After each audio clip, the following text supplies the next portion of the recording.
Hey everybody, it's Jane Johnston with the Briar Hill Group at Remax Camosun, host of Vancouver Island Time and co-host of He Said, She Said, They Said with Hi, everybody. It's Andrew Plank. of LePage. I'm just going to leave it there. How are you doing? Good. Week's starting off with a bang. Yeah. A Busy? lot of technical glitches. It's hard to start a day where you just start hitting walls right off the bat. So, and especially, the week. I'm not giving up yet, though. It's just begun. It's too early. It's just begun. Okay, if you sing, I might have to give up. My kids used to say, Mom, just stop. Just stop. Yeah, we used to say that to our mom, too. So, I'm starting off the week with a bang too. I just found out I had an erroneous charge on my bank. And so yesterday I all of a sudden spent like 3 or 4 hours down a rabbit hole with that one. Anyway, it's being resolved. Thank God for technology. Yeah. So was it a scam or was it, what was the deal? I don't know. Okay. It went to my Rogers account. So there we go. Okay. All right. Anyway, so we got an accepted offer on the weekend. I got another accepted offer. I have to tell you, with buyers, there's a lot of confusion happening right now because they're looking at so much information. One of my buyers actually read the wrong Strata Docs. And so she asked for two sets. How does that happen? How does that actually happen? Well, we looked at two properties. We placed an offer on one property. She read the Strata Docs and they were for the other property. Right. And she decided not to go ahead. Oh, no. And then she realized it was the wrong property. Oh, my. Had she let go already? Oh, wow. And then there was an accepted offer. But, live and learn. That's okay. Well, with such low inventory right now, that's, just getting an accepted offer is a unicorn in itself. And then to have to let it go for that and then find out it didn't have to go. With conditions. Yeah, I know. Good job. Good job. Oh, well. Okay. Let's talk about the market. Yeah. So I'll do the top one. You can do the bottom one. Okay.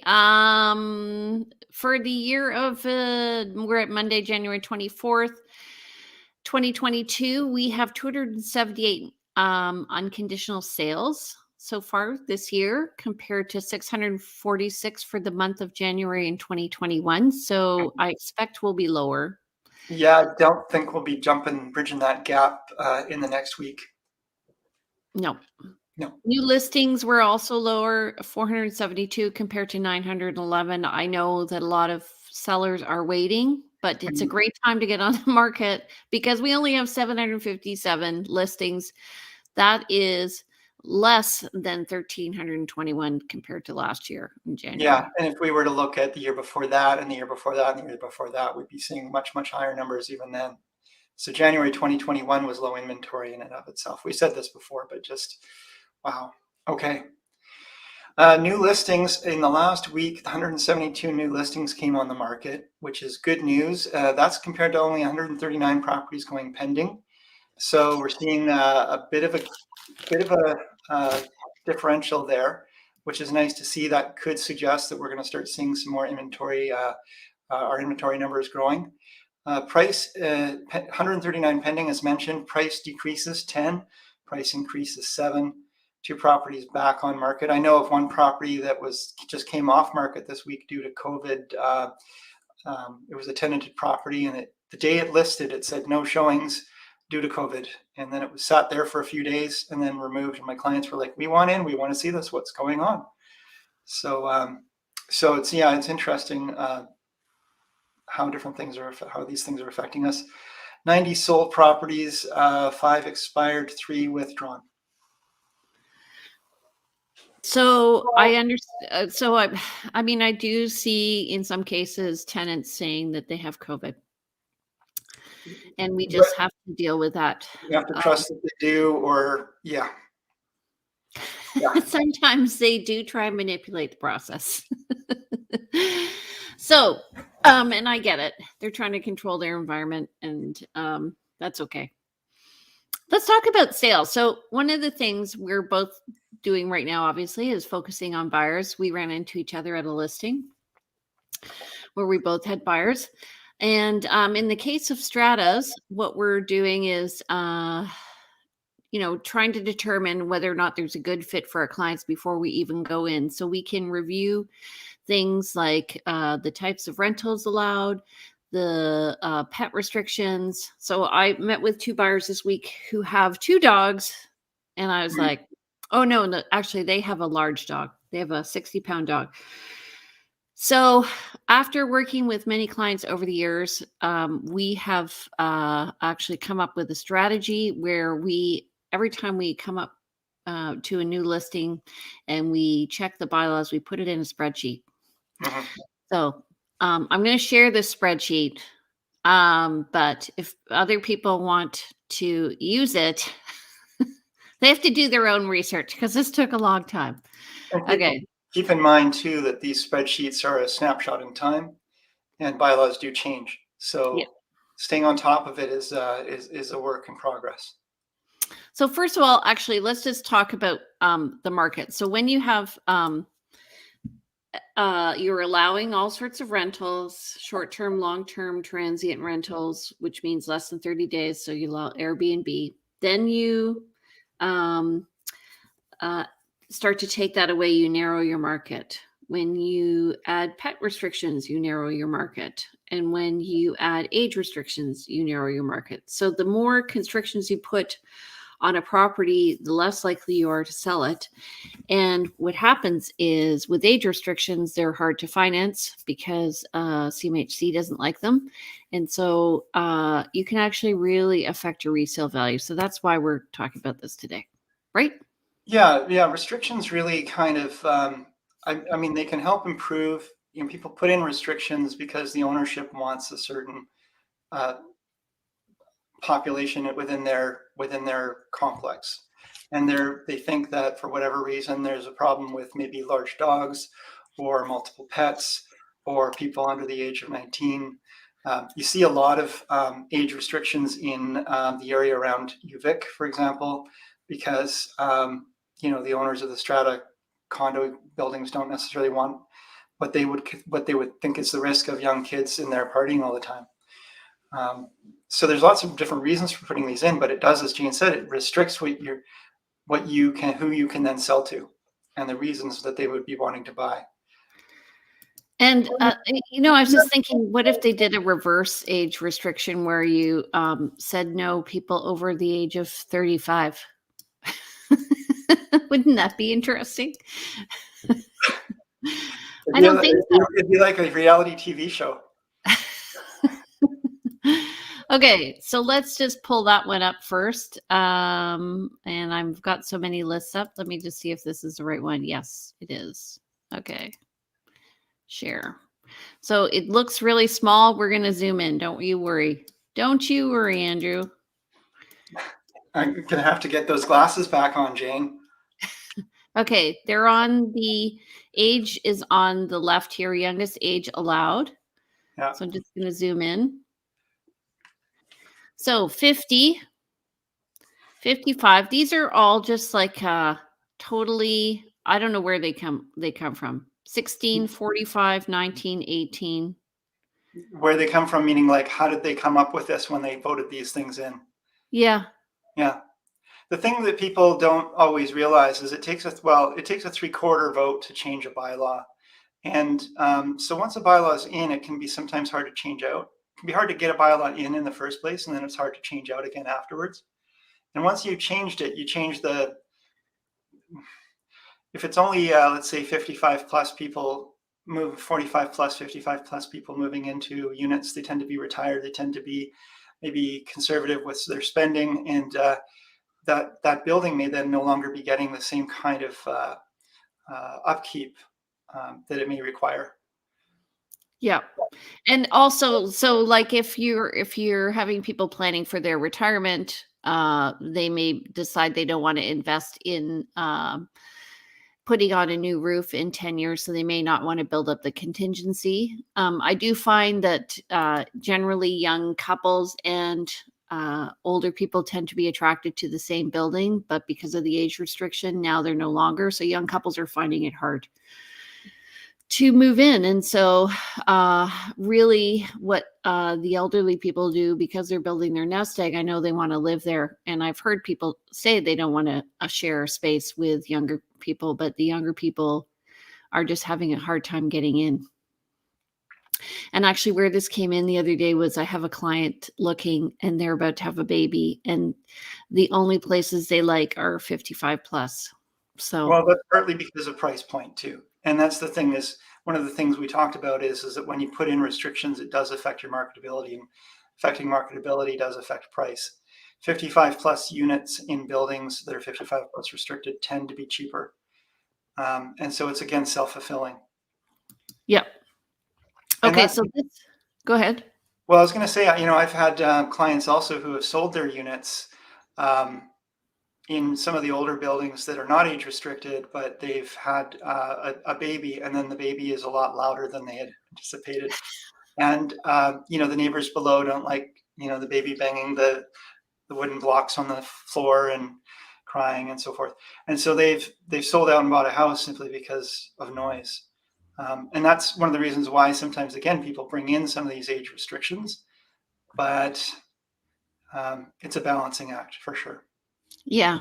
And I think they really shoot themselves in the foot in the long run Mhm. because they're focused on living there in the moment, but it's not a good scene. Okay, so we're just gonna look at pet restrictions now. So, this one. So pet restrictions are often, they can be based on the kind of pet, they can be based on the size of pet, they can be based on the number of pets. Uh, so there's all kinds of different combinations of pet restrictions. And one of the things Jane was saying, and one of the challenges as an agent and as a buyer is finding a condo that nominally allows, let's say it allows dogs, but you've got a 50 pound dog of a certain breed or something, and then there may be a restriction on dogs up to, as I can see here, 22 pounds or 14 inches at the shoulder height. And so you have to dig a little deeper to find, that subsection of condos that will actually allow your pet. So Erica, who's a realtor in Vancouver, says, I think that there should be pet restrictions like only dogs that weigh over 35 pounds or are taller than 19. Oh, should not, I think she's saying. Pet restrictions are silly. Yes. Because the reason most people have the pet restriction is because A, they think they can control the dog if it's smaller. B, they can carry the dog through the common area.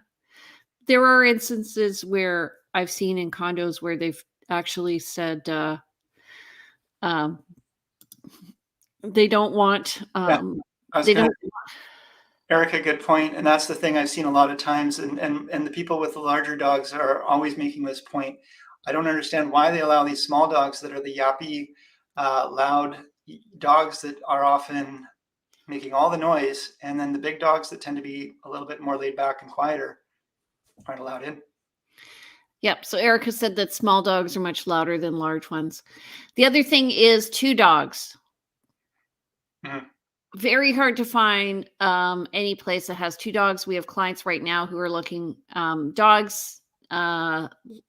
Love company. I have a dog. I know she's lonely, would love another dog, but I Mhm. can't handle it. But it's rare that, especially new construction, the basic rule is one dog, one cat. And so you can see some of them here, they've added an extra cat or an extra dog, and it's usually one or two of the same. Yeah, the standard bylaws, if you're buying into a unit that has the standard bylaws, it's going to be one dog and one cat, but not two cats, not two dogs. Yeah. So that confuses a lot of people. And also with the standard bylaws, there's a lot of condos out there that you may not actually see bylaws right away. And one of the things people get confused about is duplexes, for example. A half duplex is actually a strata. And some agents erroneously, they'll market these things as like no restrictions, but they have restrictions. The standard bylaws apply. Look them up if you're curious. But technically, one dog or one cat, or one dog and one cat, or one dog or one cat. So I have to tell you that also Bearland Strata, they're very frustrating because you have people who live in their own house. They share the road with other owners, and the standard bylaws apply of one dog and one cat. And so buyers are turned off of that. Yeah, to be clear, the standard bylaws apply if no other bylaws have been registered. Yeah. So the first thing you need to do when you move in to new construction is change the bylaw. And that means getting 3/4 of your neighbors to all agree on that change. Yeah. And Yeah. Jane, what about when we've both had this where you've got a client who says, you know, I'm gonna just bring my two cats in anyway, but even though there's only one cat allowed, because who's gonna know? Or maybe I can get permission afterwards. No. Why not?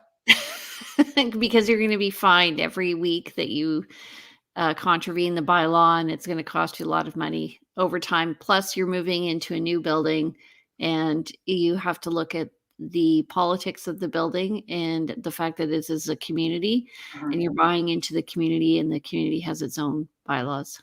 Right. And yet, what if the Strata president said, no, it's fine, you can bring your two cats? I would like that in writing, please, and I want to vote. Right. Right. So you get it in writing from the Strata president. The Strata president then gets in trouble from the Strata ownership, because the council's job is to enforce the Strata rules, not to change or interpret them. So even if you have a comfort letter from the Strata itself, that doesn't actually give you permission technically to have those pets. Comfort letter kills me. Mhm. Okay, so a funny story last week. These clients with two dogs that are no, it says in the bylaws, it said two dogs under 30 pounds, and they go, well, we have one dog that's 60. I'm like, no. I did have a client buy a townhouse, and she had three dogs, and it was a new construction, and I said, the rule says only two dogs. She goes, oh, my dog's really old. This older dog's, and she's gonna pass away. And I'm like, well, I don't think so. Like, you have to really be careful about your decision here. She goes, it'll be fine. Well, it turns out the dog was so small, she would just carry the dog in and out in her purse.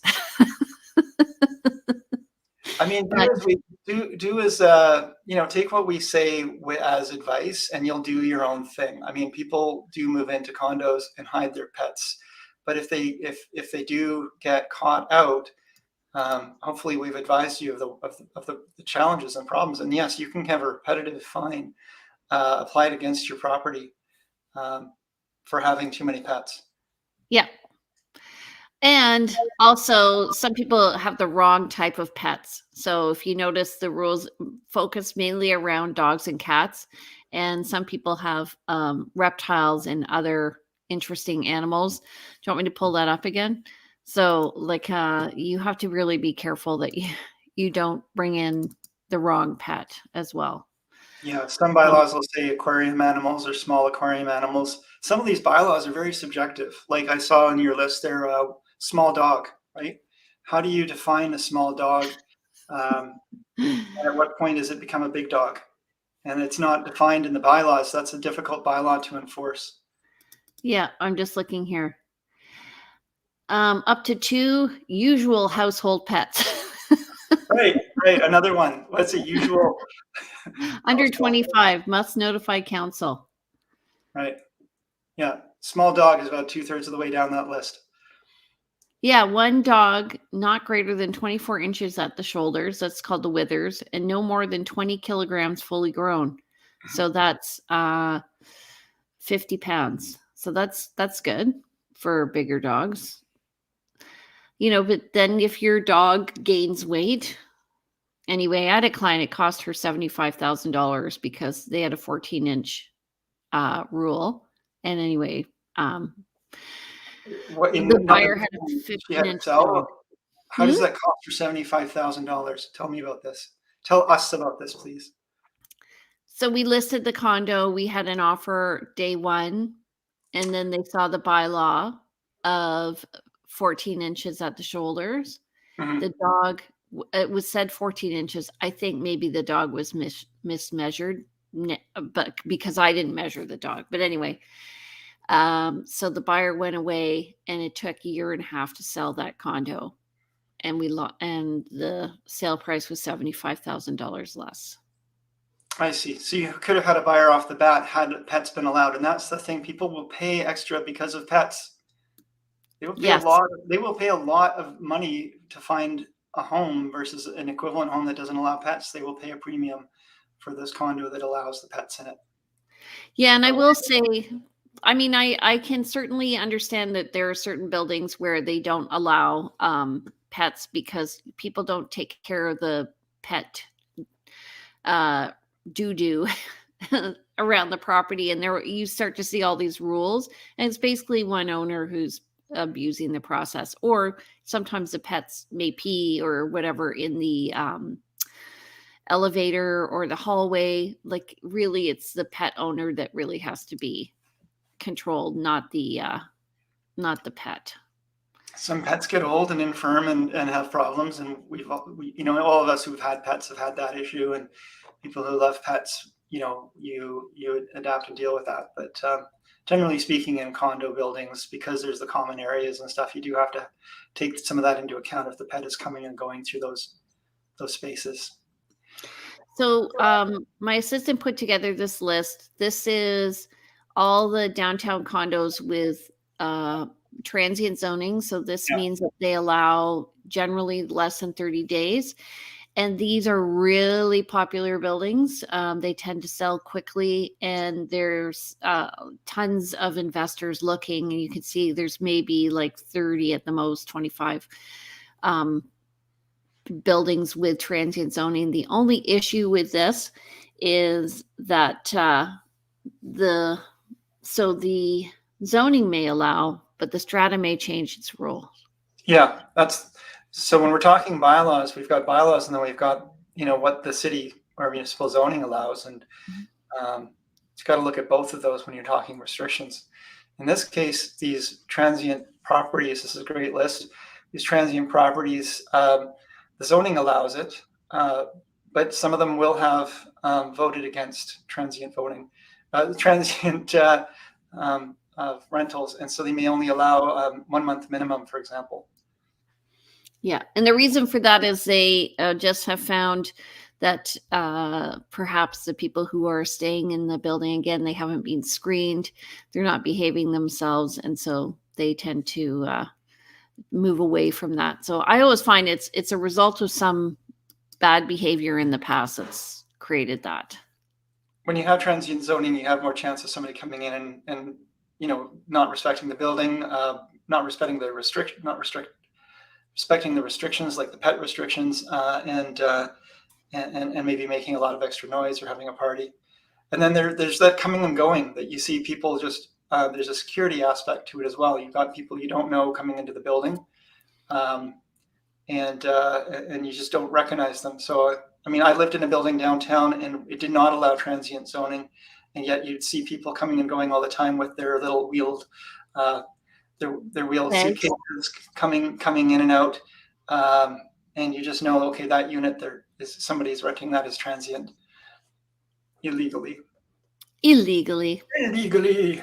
Yeah, and then the question, is what do you do? Hmm. Yeah. Well, So and generally speaking, I suggest going up the ladder in terms of like first talk to the owner, and if you don't get anywhere with the owner, then maybe talk to somebody on Strata Council, property management, that sort of thing. But first, be neighborly and talk to your neighbor first. I have a question. When you have a client and they're interested in a property and they want to review the strata docs, how do you review the strata docs with them? Well, I send them the Strata Docs, and I also have sort of synopsis of this is what you should look for. I have a document that kind of outlines each of the sort of types of documents and the documents within Strata Docs, what they are, what they mean, how to sort of interpret them, and offer to go through them with my client. And oftentimes it'll be, read through them, because not everybody writes on every property. And if I was to read every set of documents for every building, that would be all I'd spend my time doing. So I suggest they read through them. We then circle back and discuss any questions they have and sort of go through them with a more fine-tooth comb. I've gotten very good at scanning bylaws, scanning strata document, meeting minutes and so forth, looking for certain flags. And then I'll sort of highlight those. We might do a Zoom meeting these days to go through it. Yeah. Last night I reviewed some documents for a client, and I just like right off the bat, because it was an investment, I looked right at the Form B to see what was the contingency fund. I looked at the depreciation report to see what the upcoming costs were. I looked at the bylaws to see what the rentals were. And I looked at the minutes just to see what the psychology of the. Yeah. One thing to talk. Yeah, exactly. And another thing to look at when we're talking rental restrictions, for example, is it's a little more complicated. If you're looking for an investment property, you need to consider the age of the building and the developer's rental disclosure statement, as to how and why, how long this building might be rentable. Because sometimes you can buy a building and your rentability is protected and grandfathered, even if the bylaws get changed or they can't be changed. So first owners of a building bought before 2010, they're protected even if bylaws change, as long as the developer registered a rental disclosure statement that said that the units could be rented up to for an amount of time, let's say that's 100 years. But if the developer's rental disclosure statement was registered after 2010, and I just had this actually with a building that was built in 2010, I had clients looking at this, but anyway, if it was after 2010, and they're saying rentals are allowed, then any subsequent owner as well can be buying in and is protected. The bylaws can't actually be changed to no longer allow rentals. Cannot be changed. And cannot be changed. Yeah. So if you're looking for an investment property, you're looking for a property where the rental disclosure statement was registered after 2010, or you're sitting as a first owner in a building that you own that was built before 2010. So what would be the benefit for a developer to say that these would only be rentable for a number of years? I don't get it. It goes down to whatever their marketing is. Like, what are they looking for the mix of potential buyers, and what do they kind of anticipate as their marketplace? And their market might be somebody, let's say it's the retired couples looking for a forever retirement home, and they actually don't want to have a complex full of yahoos renting or coming and going. But generally speaking, for marketing purposes, developers tend to keep a pretty wide open set of bylaws, and they will open up the standard bylaws more widely to allow for a wider range of potential buyers. If they're a savvy developer that's been around for a while. Yeah. There's like a whole rabbit hole we can go down regarding all of this. So, but we won't today.